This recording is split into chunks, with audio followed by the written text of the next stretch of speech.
La philosophie, c'est de mettre vraiment le spectacle en avant, d'avoir un jeu qui va le plus vite possible et qui est le plus spectaculaire possible.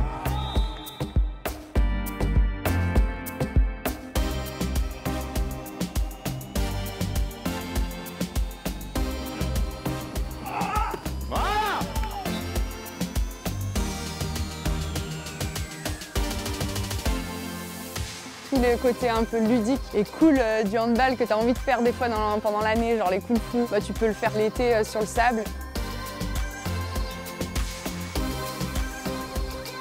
C'est pas des vacances, c'est vraiment une discipline à part entière. C'est un véritable sport pour moi, c'est une autre passion. Ouais, je suis accro. Je crois que tous ceux qui viennent deviennent accros.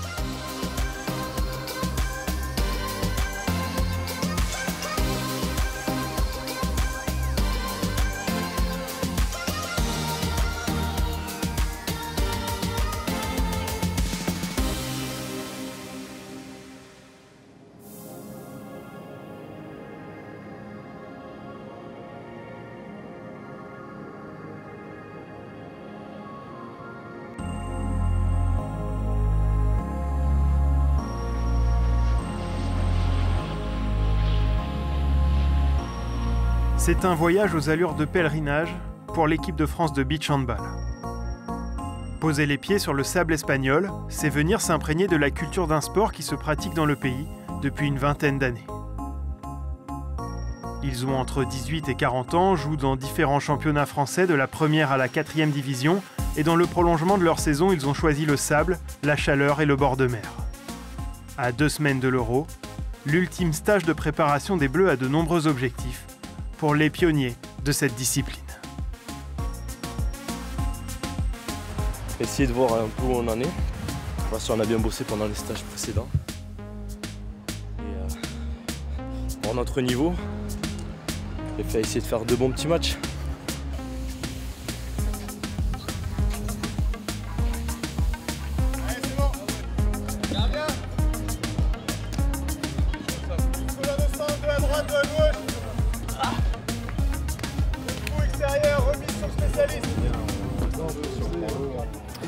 Lui, il met 2 appuis très forts, il monte très vite en l'air et il saute avant que le contre arrive.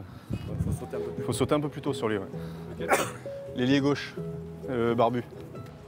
C'est un match de travail, hein. On prépare l'Euro, donc on a 6-7 matchs là, sur aujourd'hui et le week-end. Ne vous prenez pas le chou, il faut donner le maximum sur les fondamentaux, essayez de garder de la maîtrise sur l'aspect défensif, sur ce qu'on s'est dit. Gardez de la maîtrise, ne vous engagez pas, respectez l'arbitrage, il faut qu'on reste lucide sur le travail. D'accord? C'est un match de travail. Par contre, on le fait à 200%. Allez, gros, allez. Allez, on donne tout. Hein. Allez.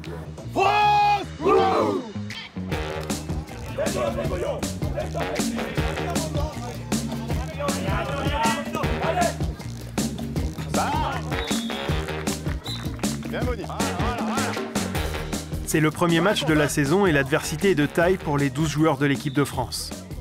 Pour cette rencontre de préparation organisée sur un créneau d'entraînement, les Bleus sont face aux champions d'Europe en titre espagnols.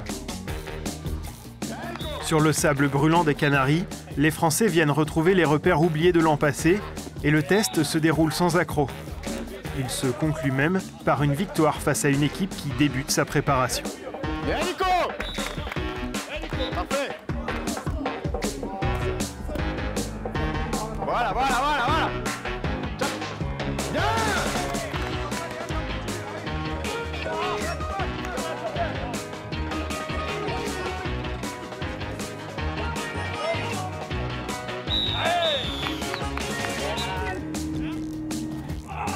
Voilà! Bien!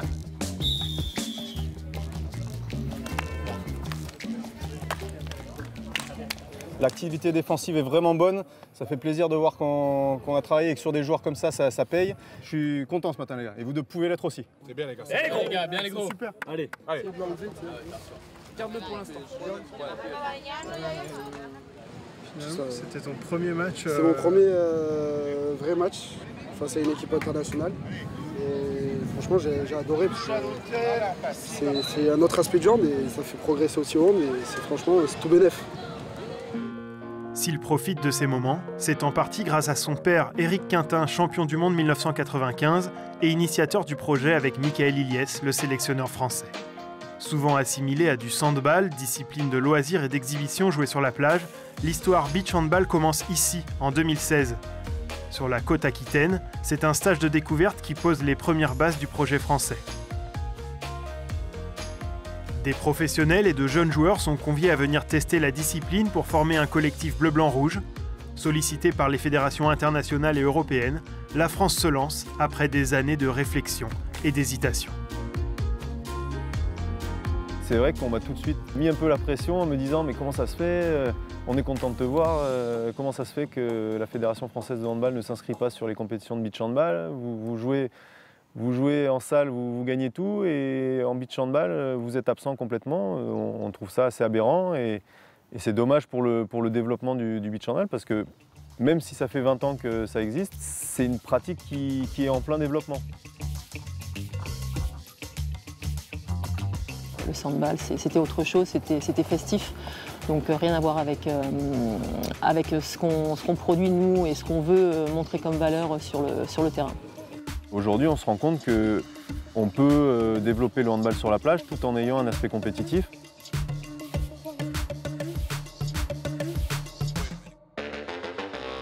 La compétition a historiquement bâti et renforcé les équipes de France Indoor. À la fédération, impossible de s'engager dans un nouveau projet sans rechercher la performance. L'objectif était donc très clair dès le début de l'aventure beach handball. On est allé chercher des joueurs qui étaient des pratiquants, mais aussi des gens qui jouaient déjà un petit peu en première division, deuxième division. On est allé chercher les vrais passionnés à l'encadrement, les gens qui s'étaient jetés là-dedans, Valérie Nicolas, Michael Ilyes. On les a envoyés en formation. On s'est pointé aux premiers euros un peu comme des bisous en disant « mais mon Dieu, comment ça marche ?» etc. On s'est vite rendu compte que, passé le temps d'adaptation, on pouvait se retrouver assez rapidement dans les 10-15 meilleurs européens et que si on se mettait à travailler, on pouvait y arriver.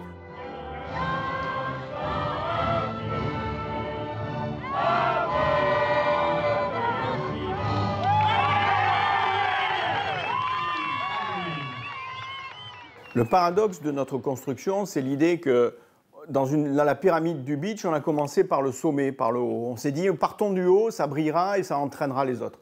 C'était le plus rapide. Il fallait être présent sur le circuit international, il fallait envoyer nos premières équipes de beach seniors. Le parcours des équipes de France débute en 2017 au championnat d'Europe de Zagreb et l'apprentissage s'avère délicat.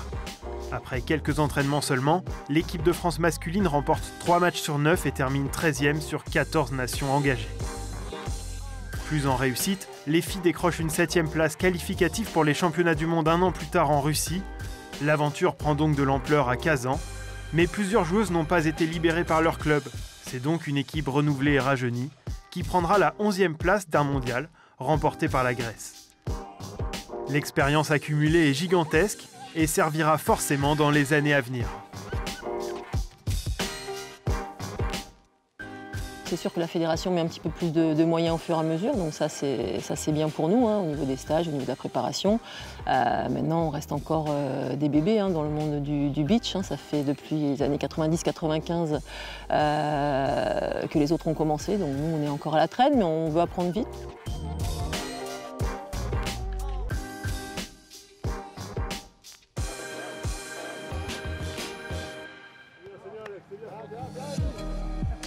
Dix mois plus tard, les stages de préparation s'enchaînent pour les hommes et les femmes des équipes de France.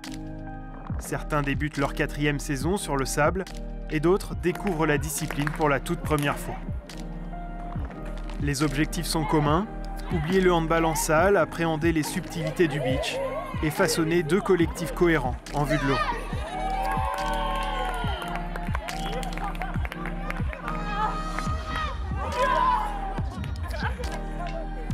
10 jours pour se remettre dedans. Donc c'est à la fois court et à la fois long aussi, après une saison de indoor assez intense.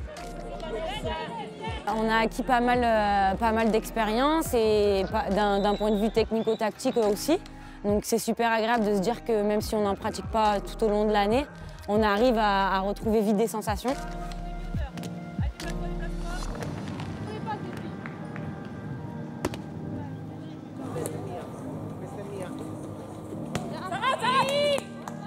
faut un peu oublier tout ce cursus de handballeur qu'on a pu avoir dans la gestuelle, quoi, parce que c'est pas du tout la même gestuelle en fait. La notion de surnombre, la gestion de l'infériorité défensive, les placements défensifs, on n'a pas le droit au contact, donc forcément il faut défendre beaucoup plus avec ses jambes. Si vous décidez d'y aller, c'est soit tac, soit c'est ouvert et tac tac. Et voilà. Les kung-fu valent 2 points, les tirs en 360 degrés valent 2 points, le tir du gardien ou du spécialiste qui l'a remplacé en attaque, c'est le joueur qui a le même chasuble, vaut 2 points, et c'est tout.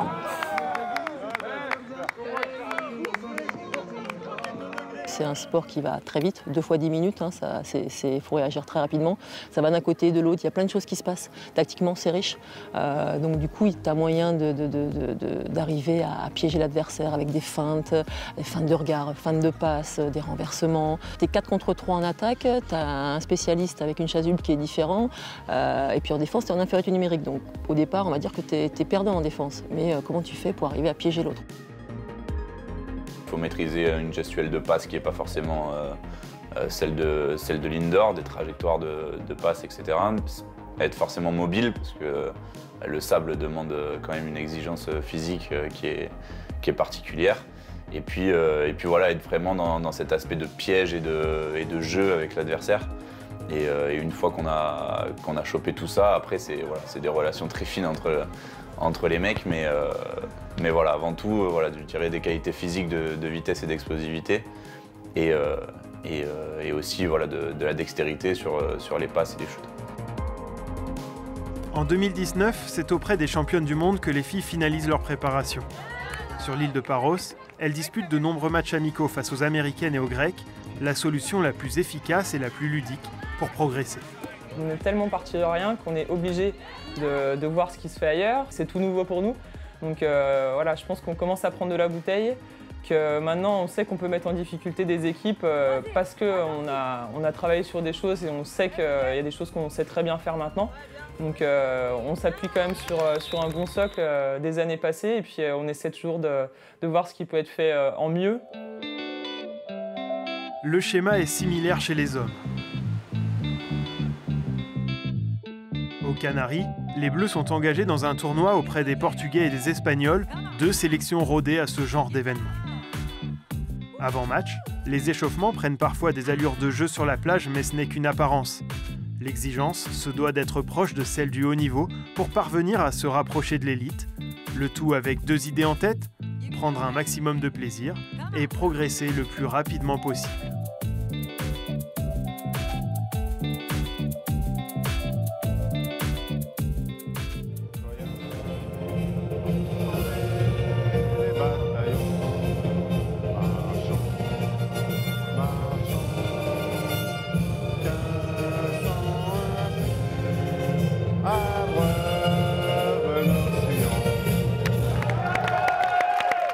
Ça faisait bizarre de chanter avec tous les coéquipiers la Marseillaise.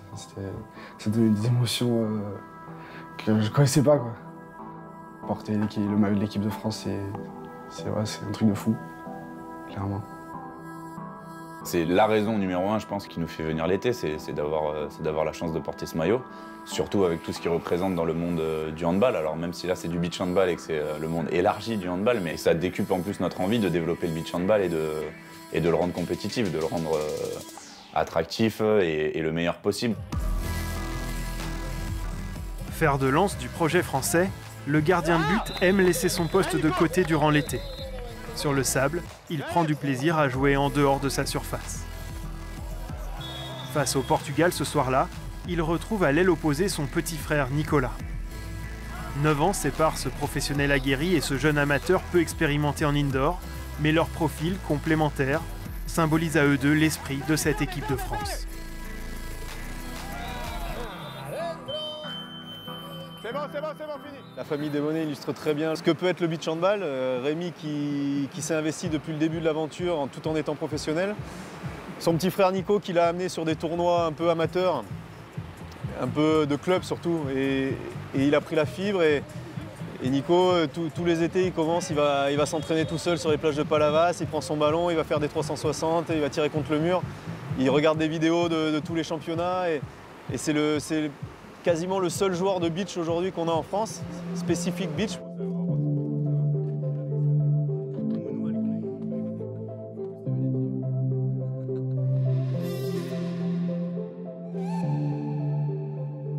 À la base, c'était parti plutôt d'une rigolade et d'un petit tournoi entre potes. Et puis du coup, là, de voir qu'il s'éclate et qu'il réussit avec des joueurs de tout horizon, bah, c'est top. Et puis ça nous donne l'occasion de jouer ensemble qu'on n'a pas eu trop l'occasion d'avoir jusqu'à maintenant, quoi. Voilà. Ça fait vraiment bizarre de le voir avec lui sur le terrain, enfin à côté de moi sur le terrain, que d'habitude c'est plus moi qui le vois derrière la télé ou dans les gradins et lui sur le terrain. Mais c'est bien, c'était un rêve de jouer avec lui. J'ai toujours voulu jouer avec lui, que ce soit en indoor ou au beach, du coup, bah... Non, ouais, moi j'aime vraiment bien. Et il faut les maillots aussi, je crois. Le bleu et le rouge, je crois. Hein. Ouais, bleu et rouge. Ouais, mais t'as pris ton short de match ou pas?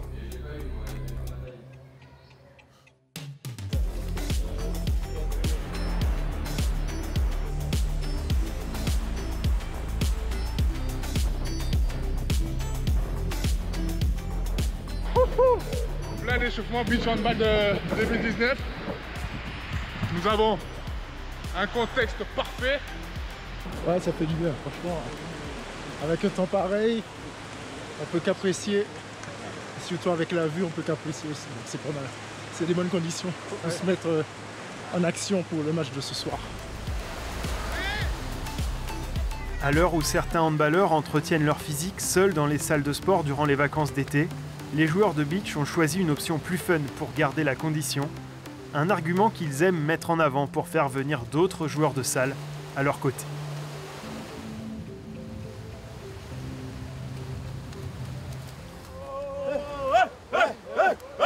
Les 6 professionnels du groupe sont lancés à fond dans cette autre passion. Sur le sable, ils trouvent tous un intérêt particulier. Le travail tactique qu'ils mettront à profit en salle, l'aisance dans les courses et les intervalles, mais aussi l'agilité et le spectacle développé, bien différent de celui du handball indoor. En ce début d'été, les Bleus sont encore loin des meilleurs et s'en rendent compte, parfois en cumulant les défaites. À 15 jours de l'Euro, ils termineront ce tournoi avec 5 matchs sans victoire. L'expérience de la discipline est douloureuse, mais une fois encore, certains y trouvent leur compte, plus que d'autres.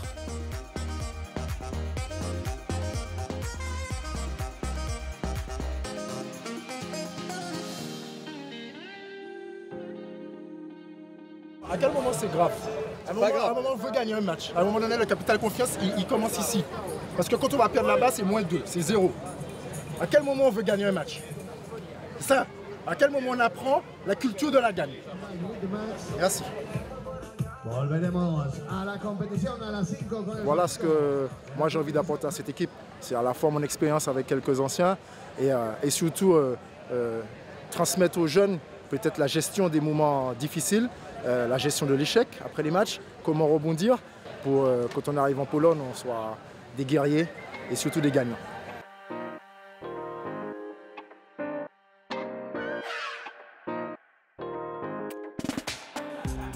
Direction la Pologne pour les 2 équipes de France. Pendant 8 jours, la compétition aura lieu au même endroit pour tout le monde. Les hommes affronteront 2 grands favoris pour commencer, Suède puis Hongrie. La première journée s'annonce d'ores et déjà déterminante.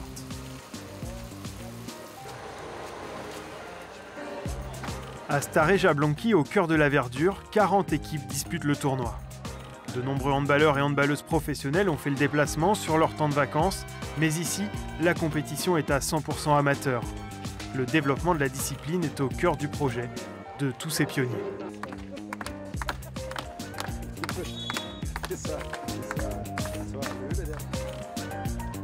Dans l'approche de l'événement, on a un peu plus d'habitude parce que ça fait du coup 2 années qu'on fait des compétitions officielles. Après, on reste encore, je pense, jeune dans la pratique et du coup, on a tout encore à apprendre sur une compétition comme ça. Mais voilà, on a bien bossé et puis je pense qu'on peut franchement montrer des belles choses. Donc voilà, j'ai hâte à demain que ça commence.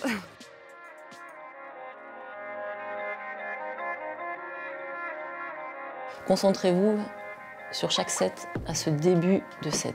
Concentrez-vous, dites-vous dans votre tête, voilà, j'y vais, mais j'y vais, je donne tout. Le tir que je vais mettre à ce moment-là, il faut qu'il soit bon, il faut qu'il soit précis et il faut qu'il aille au fond des filets. Ça va lancer l'équipe, ça va nous mettre sur une bonne dynamique. Mais prenez du plaisir, vous l'aurez en jouant bien forcément, mais c'est hyper important. Voilà, c'est un jeu. Le beach handball est un jeu.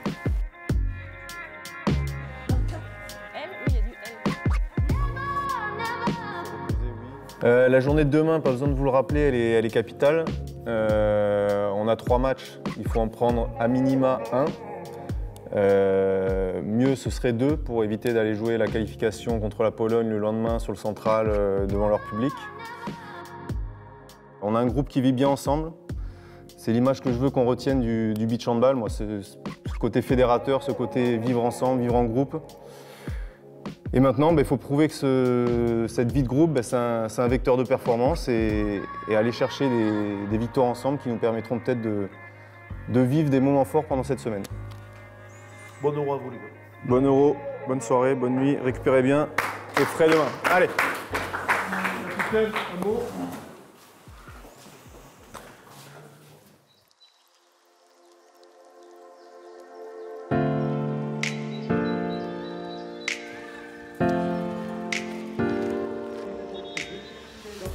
Boostés par les performances de l'année passée, les filles veulent faire encore mieux cette fois.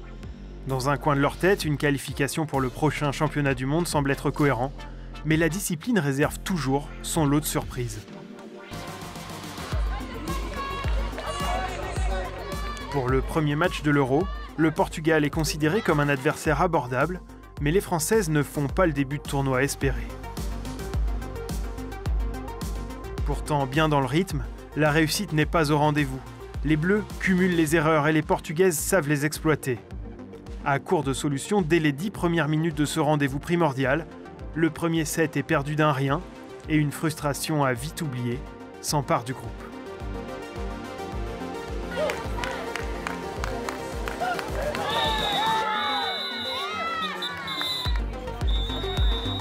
Allez les filles, de suite, on reprend de suite d'entrée de jeu les filles. De suite. Oh, ce set-là, on va les bouffer,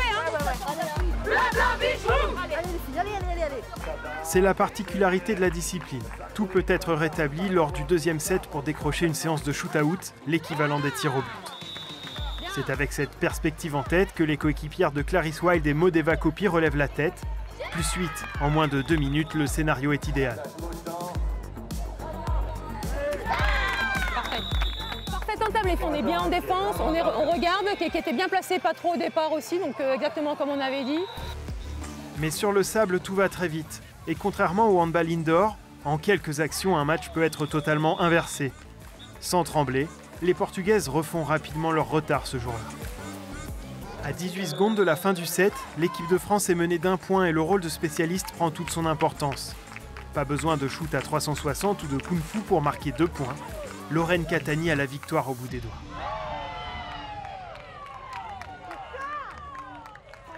La désillusion est grande et l'opération terrible pour la suite de la compétition.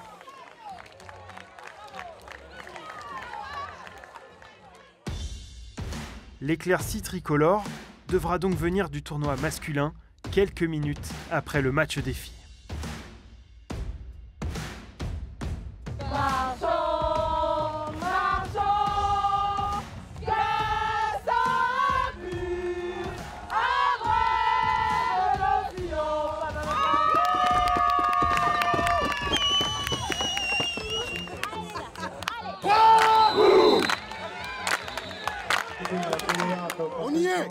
On sait qu'on a une équipe qui est correcte, par contre on n'a aucune marge de manœuvre et du coup ça nous oblige à être à 100-110% à chaque match, garder notre état de concentration au maximum, garder notre niveau et puis si tout le monde fait le travail, il peut peut-être y avoir des belles choses, hein. C'est pas des petites surprises au beach, non ? Mobilisés dès les premiers instants du match, les Français ici en rouge sont particulièrement appliqués et agressifs. Les professionnels et les plus jeunes se jettent sur tous les ballons sans complexe. Ils jouent avec justesse un plan de jeu imaginé lors des 3 semaines de préparation. Dans les buts, Patrice Annonay est galvanisée par l'envie d'accrocher la prestigieuse Suède, demi-finaliste des derniers championnats du monde. Dans un match au niveau de jeu largement supérieur à celui développé en préparation, L'équipe de France ne semble pas en retard face à un tel adversaire. Elle s'offre même le deuxième set, synonyme de shoot-out. Oh, tout de suite dans la tête! Tout de suite dans la tête, mettez-vous dans votre shoot-out! Pour cet exercice si particulier dans lequel le tireur se présente seul face au gardien, l'aspect psychologique de la discipline est à son apogée.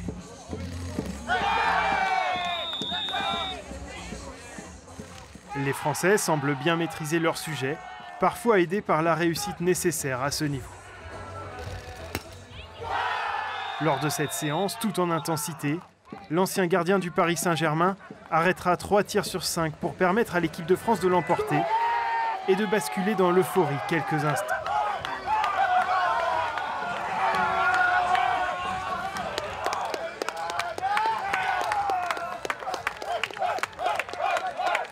La victoire est historique et permet déjà aux Bleus d'imaginer une qualification pour le tour principal.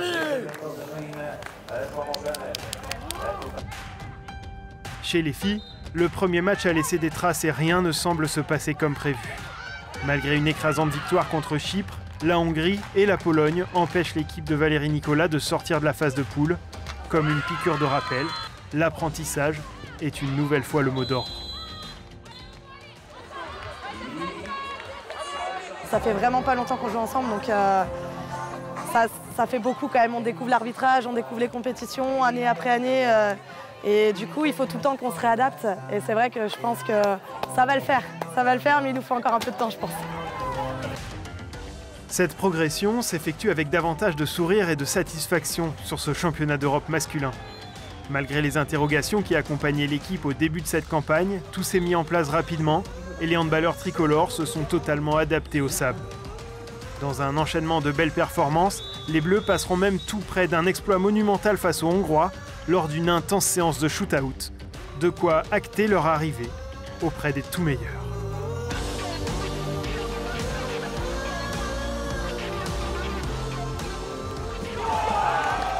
On voit qu'il y a quand même du chemin de fait depuis le dernier Euro, quoi, et qu'aujourd'hui on est des beachers, on est des vrais joueurs de beach. Ça c'est agréable, c'est sympa. Quand on sait qu'on joue la Suède qui est top 5 mondial, la Hongrie plutôt top 3, et qu'on arrive à les tenir et à se jauger face aux jeunes d'équipe, voilà, c'est beaucoup d'espoir pour la suite, c'est beaucoup d'espoir dans ce championnat d'Europe, c'est beaucoup d'espoir pour le beach handball français. Éliminés en quart de finale par les Danois, futurs champions d'Europe, les Bleus réalisent un parcours historique qui ne leur permettra pas de jouer les championnats du monde dans un an, mais ce n'est que partie remise. L'année qui vient est fondamentale, il va y avoir des tournois dans toutes les régions, il va y avoir une pratique qui va augmenter, on peut l'identifier à 10 000 beach handballeurs dès 2020, et ce truc-là va incontestablement améliorer le sommet de la pyramide, oui, c'est sûr. Il y a des joueurs qui commencent à jouer, qui ont une quinzaine d'années, quand ils auront une vingtaine d'années, je pense qu'ils auront 5 ou 6 années de beach handball et ils auront un peu la culture, et nous on aura développé nos techniques d'entraînement, on aura avancé. Aujourd'hui, vouloir rivaliser avec les grandes nations, ce serait assez prétentieux. Si 5 à 6 ans semblent nécessaires pour côtoyer les sommets, le timing serait presque idéal. Ce n'est pas une coïncidence, le CIO décidera l'an prochain s'il intègre le beach handball au JO de Paris. De quoi motiver encore un peu plus les pionniers et pionnières de la discipline, et probablement d'attirer de nouveaux beachers. Dans mes rêves les plus fous, c'était Paris 2024 sous la Tour Eiffel et avec une médaille autour du cou. Pourquoi pas au prochain championnat d'Europe ou du monde avec une médaille aussi. On recherche à faire développer un sport et c'est quelque part tout aussi riche quand tu es partie des premières joueuses ou des premiers joueurs à développer ça dans ton pays, écoute, tu as cette fierté-là aussi.